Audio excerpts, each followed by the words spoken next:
I'm going to have a conversation about my retirement plans and being unprepared for retirement up into a late point in life. So stay tuned. I'll just tell you my plans.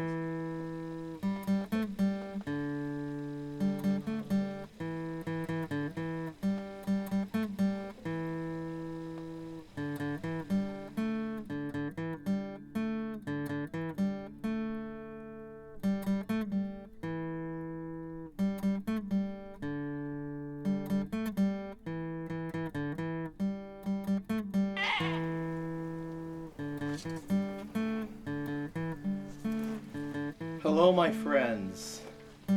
Welcome back to Pine Meadows Hobby Farm. I'm your host, Jerry Hansen. It's actually a really pleasant afternoon out here on the homestead up in the mountains. The Farmer's Almanac did predict a mild winter.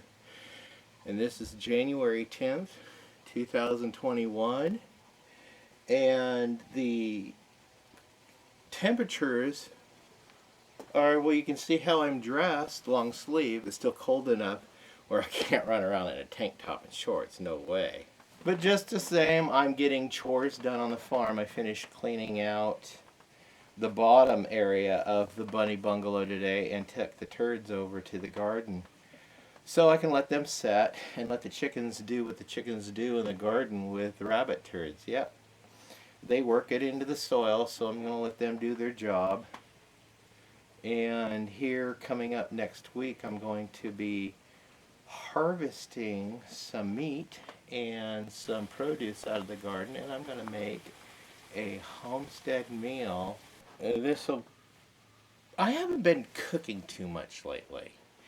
Reason being is because I am continuing my weight loss regimen, and I'm finding some foods are really giving me a stomach ache.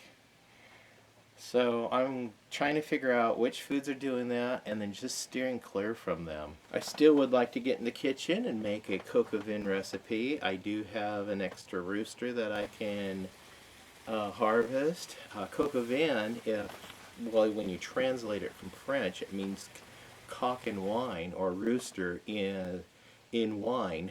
I found a good recipe using Burgundy wine to be able to cook this, and it just takes some vegetables and the rooster and a yummy meal. Probably won't eat too much of it, but at least I'll get the recipe down and I'll at least taste to see what it tastes like.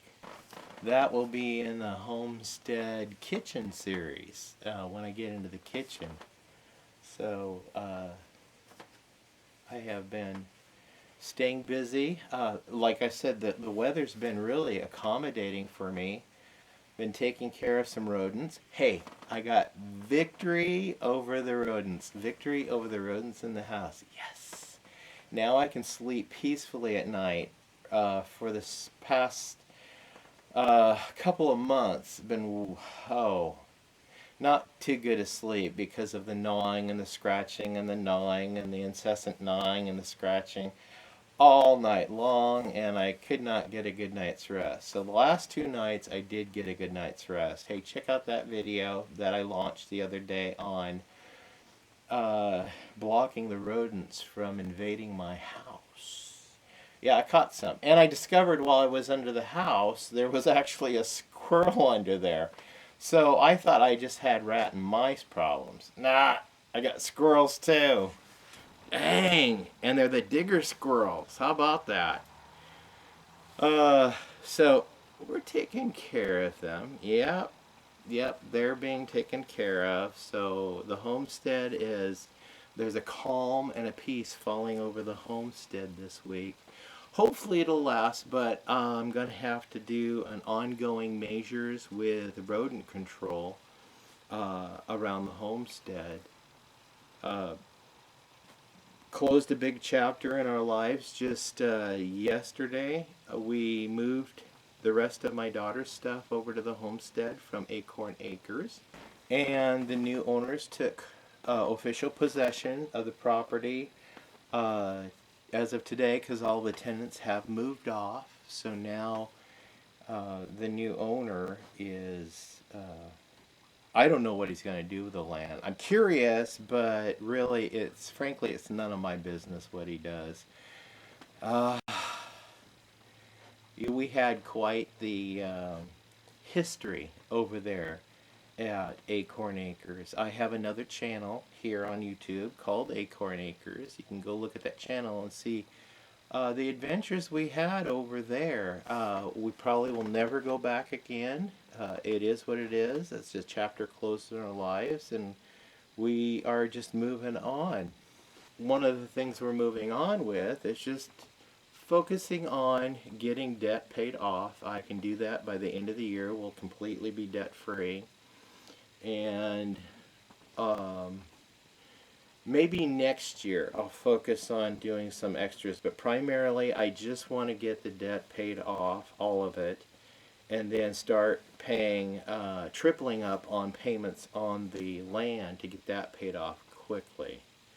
So I am facing retirement here. I officially could retire as of last November 6th. And that in and of itself was a huge milestone for me. I really have a lot of mixed feelings about retiring. I thoroughly enjoy what I'm doing at work. I have been blessed to be able to have a vocation, to develop a vocation in the medical field that is, even through this pandemic, necessary employment. So I've never been laid off. I have always had work. I am incredibly grateful for the resources that were afforded to me to be able to get these skills in the first place, and very grateful to the team I work with and the management to be able to nurture me and help me along the way on getting established. Now I have a job. I can work through retirement, even though I can retire, but I committed another 5 years, and there is a reason why I committed another 5 years. There's actually two reasons. One reason is to get the land paid off, because my retirement strategy is to be completely out of debt and have the property paid for. The house is paid for. I own the house. I'll go ahead and leave a link up there to show you how I managed to buy this house for really cheap. I mean really cheap. I only paid 10 grand for this house, and I paid it off really quickly. Everything I have, I was able to pay off really quickly because when I entered into an agreement to purchase with individuals or institutions, I went ahead and just hammered everything I could get at that, whether it be bonuses, tax refunds, extra revenue. It all went toward that particular debt because we just did not want to be strapped down with debt. Nobody wants to be strapped down with debt, especially in these days and times. One of the there's a couple of things I could do to boost the revenue for the homestead. One is, of course, raising livestock and selling it to local farmers and homesteaders. Yeah, I've got baby goats coming in March, and my plans for the baby goats are this. I'm going to keep 2 doelings and one from each doe that I have. And then I will breed them with the unrelated buck that I have. But the 2 doelings I'm going to keep, I'm going to go ahead and try bottle raising to ensure that they're incredibly domesticated like the billy goats are, because the billy goats were raised on the bottle. And they are so friendly, and they come right up to you. However, the gal I bought my does from, she did not raise them on the bottle. She raised them on the teat. And with that said, when a goat typically is raised on the teat, they are not as docile or friendly towards the human keeper as one that is bottle fed, because the one is bottle fed, naturally it's dependent on me for its food, so it's getting used to me, and it knows I'm the one that's providing for it, and so it comes right up to me and it has a closer relationship with me. But these doe that I have, they're really skittish. I've gotten some tips on how to tame them down a little bit, and that is using peanuts to get them used to being touched and handled. Because when they start lactating, I'm going to let the kids feed off of them for a little bit. Then I'm going to try to milk one and then feed two of the does, but let the other kids grow out on the teat, and then I'll sell the kids once they're old enough, and then probably sell my mature does once they're old, or once everything is said and done. Because I only want 4 goats, 2 doe and 2 bucks, so I can breed and keep 1 doe lactating, so I can have milk and make cheeses and creams and butters and lotions and all kinds of products that you can make from goat milk. But unfortunately, these does, they don't have any stand manners at all. I can't get close to them. One of them lets me scratch her nose and scratch her head. But that's about it. I get in the pen with them, and man, they bolt out onto the pasture, and they're gone. They don't want to be close enough to me to fear that I was going to do something bad to them. Now, the one goat did break her leg, so I had to pin them both up so I can get close to the one and get her leg set. I was successful with animal husbandry at fixing that goat's leg. Now we've bred them. Now we've got baby goats due in March. I can generate some more revenue simply by advertising. I have these 2 papered bucklings or bucks that we can breed to local does. That way the local farmers can bring their doe to my homestead to Capricorn corrals and breed their doe with one of my boys, and I can charge a fee for that breeding. Another point of revenue that I can have help with, and that is just simply raising chickens to maturity, like a mature rooster and maybe 3 hens, and sell them all as a package deal to a homesteader or a farmer. That way they don't have to worry about heat lamps and brooders and all that stuff. They'll get a hen that is ready to lay eggs, or she's already laying eggs. And I can do the same with turkeys as well. And then any excess I have, I can harvest them for my own needs. We can eat them as we want. But there's avenues for increasing the revenue and help offset the feed bill for that livestock here on the homestead. The rabbits, same way. There seems to be a growing demand for meat rabbits. I've got the New Zealands I featured in a show just the other day, and I purchased these from a rabbitry in Florence, Oregon. She's moving back east, and she needed to get rid of her flocks, or her herd. A group of rabbits is called a warren. But I bought 2 warrens. They were sets, trio sets for $100 each. My daughter bought 1 trio. So we have 3 buck and 6 doe. And then we downsized, and now we've got 3 buck and 3 doe. Because one of the does, she had bred 2 of the does over at hers rabbitry with an unrelated buck. That way when the babies came, I had some babies that were unrelated to either one of the bucks. So I kept 1 buck and 1 doe, and you saw that featured in a previous video on organizing the rabbitry. I took so I could breed them with the other unrelated animals, raise them out, sell them either as babies or as adults, and to other homesteaders or farmers or even urban people that just want to raise meat rabbits. Because right now the times we're living in are, I get the sense that people out there are really unsure about what the future holds. I don't blame them. I don't hold myself too concerned about the future. My focus is on something totally different. But I will help them as I can by providing them the rabbits and the chickens, the turkeys and the goats as they want them. And also economically, it'll benefit me to try to keep a zero overhead here on the homestead with having to pay out of pocket the livestock feed.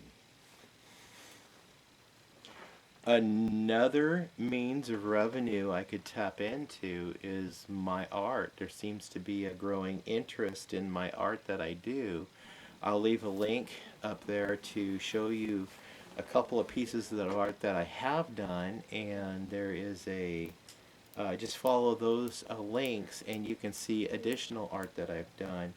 I will be taking them to my publisher, having them scanned, and a limited edition copies printed, and then I will be selling those and providing another income. I have 2 people that are collecting my art already, and then I have sold and shipped my art to various points all over this nation and all around the world. So my art is, well, it's pretty much everywhere. I have one in Africa.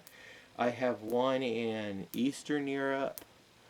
I have several in Western Europe. I have some in Canada, in Mexico.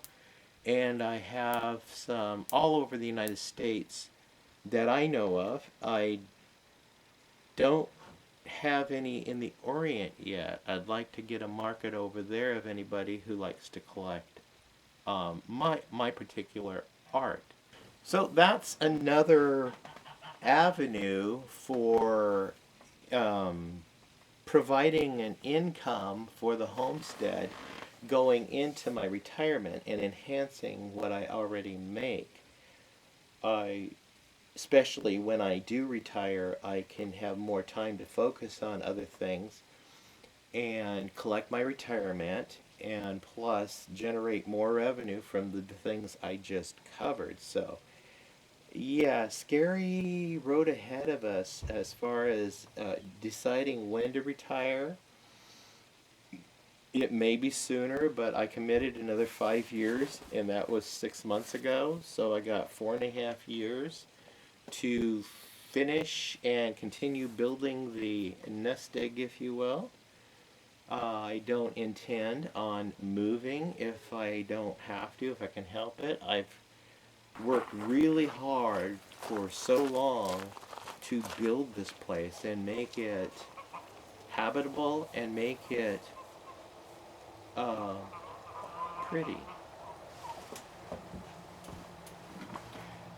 Well, that's it. I'm your host, Jerry Hansen. This is Pine Meadows Hobby Farm on my thoughts on going into retirement, getting ready for retirement.